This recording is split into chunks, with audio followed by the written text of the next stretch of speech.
Assalamualaikum warahmatullahi wabarakatuh. Salam sejahtera bagi kita semua. Tabi pun. Yang terhormat Bapak Susilo Hartono, STMTI, selaku dosen pengampu mata kuliah Filsafat Ilmu, serta teman-teman semua yang saya banggakan. Semoga kita semua selalu dalam keadaan sehat walafiat, serta diberikan kelancaran dalam menuntut ilmu. Amin ya rabbal alamin. Perkenalkan, nama saya Cynthia Devianti Pradita dengan NIM 202460660136 dari program studi S1 Sistem dan Teknologi Informasi Fakultas Ilmu Komputer.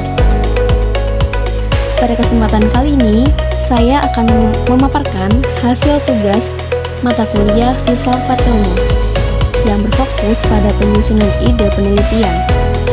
Dalam presentasi ini, saya akan membahas mulai dari judul penelitian, tujuan penelitian, disiplin ilmu yang digunakan, hingga filsafat ilmu yang relevan digunakan. Untuk itu, judul penelitian yang saya pilih adalah apakah penggunaan teknologi digital dapat membentuk kepribadian baru bagi penggunanya? Oke, alasan saya memilih judul ini karena fenomena penggunaan teknologi digital sudah menjadi bagian yang tidak dapat dipisahkan dari kehidupan sehari-hari kita. Hampir semua aktivitas kita, mulai dari berkomunikasi, hiburan, hingga belajar, melibatkan teknologi digital. Hal ini menimbulkan pertanyaan, apakah intensitas penggunaan tersebut hanya berdampak pada kebiasaan atau justru lebih dalam lagi hingga membentuk kepribadian baru bagi penggunanya? Oke. Nah, ini dia. Tujuan penelitian adalah untuk mengetahui sejauh mana teknologi digital berpengaruh terhadap kepribadian seseorang, mengidentifikasi perubahan perilaku yang mungkin muncul, serta menilai apakah dampak yang ditimbulkan lebih banyak memberikan sisi positif atau justru menimbulkan tantangan baru. Oke, jadi tujuan penelitian yang saya buat itu ada 4. Pertama, untuk mengetahui apakah penggunaan teknologi digital berpotensi membentuk kepribadian baru bagi penggunanya.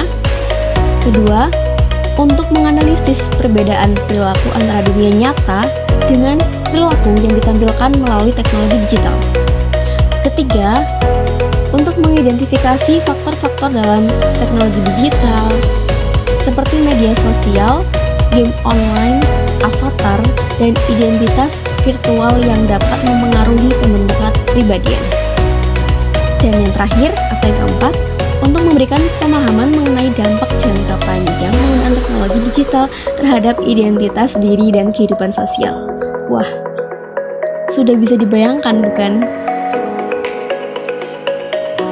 Kemudian kita lanjut nih untuk disiplin ilmu yang digunakan. Dalam penelitian ini saya menggunakan beberapa disiplin ilmu. Yang pertama di sini mungkin kita menggunakan teknologi informasi dan komunikasi atau TIK.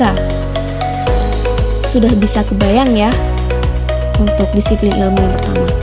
Dan disiplin ini digunakan untuk memahami bagaimana teknologi digital bekerja dan bagaimana ia memengaruhi perilaku penggunanya. Tidak hanya teknologinya saja, tetapi juga bagaimana perangkat digital, aplikasi, dan internet membentuk cara manusia berinteraksi. Kemudian yang kedua apa? Psikologi. Yaps, disiplin ini digunakan untuk menganalisis perubahan perilaku dan kepribadian individu kita akibat penggunaan teknologi digital. Psikologi mempelajari perilaku, emosi, serta identitas manusia, sehingganya dapat membantu kita mengkaji apakah kepribadian digital benar-benar berbeda dengan kepribadian nyata dari seseorang. Kemudian yang ketiga apa? Nah, ini dia. Ilmu sosial. Karena kepribadian tidak hanya dibentuk oleh individu, melainkan oleh lingkungan sosial kita. Media sosial, komunitas online, dan interaksi digital merupakan bagian dari masyarakat modern. Iya Pak, iya. Ya justru itu, ilmu sosial membantu melihat bagaimana lingkungan digital dapat memberikan tekanan atau dorongan bagi pengguna untuk menampilkan identitas tertentu. Begitu teman-teman semua. Apakah sampai sini sudah paham?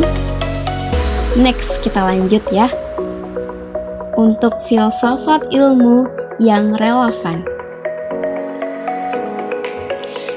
Jadi di sini saya menggunakan beberapa ya filsafat ilmu yang relevan menurut saya terhadap judul yang saya ingin ketahui gitu. Yang pertama jelas ya, epistemologi. Karena penelitian ini bertujuan memperoleh pengetahuan tentang dampak teknologi digital terhadap kepribadian. Jadi, ada kalanya kita mengetahui begitu. Dari sisi epistemologinya, atau yang sering kita pahami adalah filsafat pengetahuan.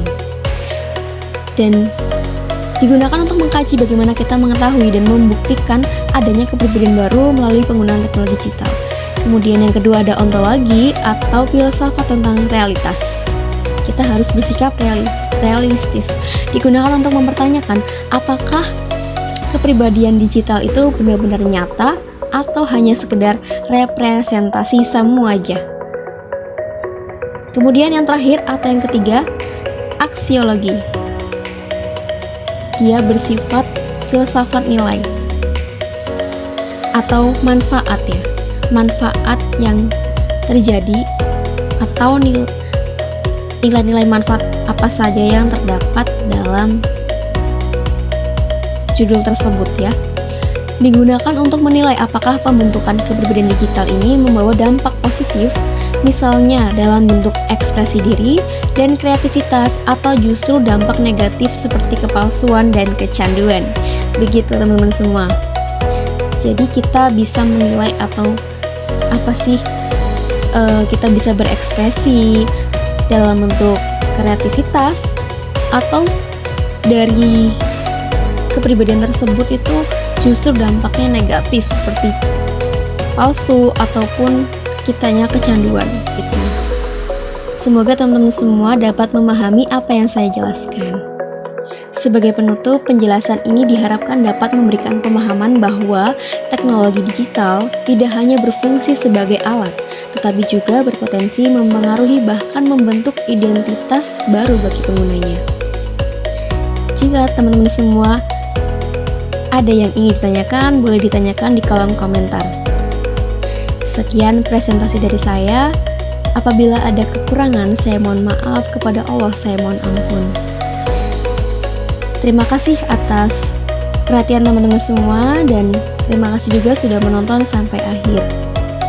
Sampai jumpa di video selanjutnya. Terima kasih teman-teman semua. Sampai jumpa. Wassalamualaikum warahmatullahi wabarakatuh.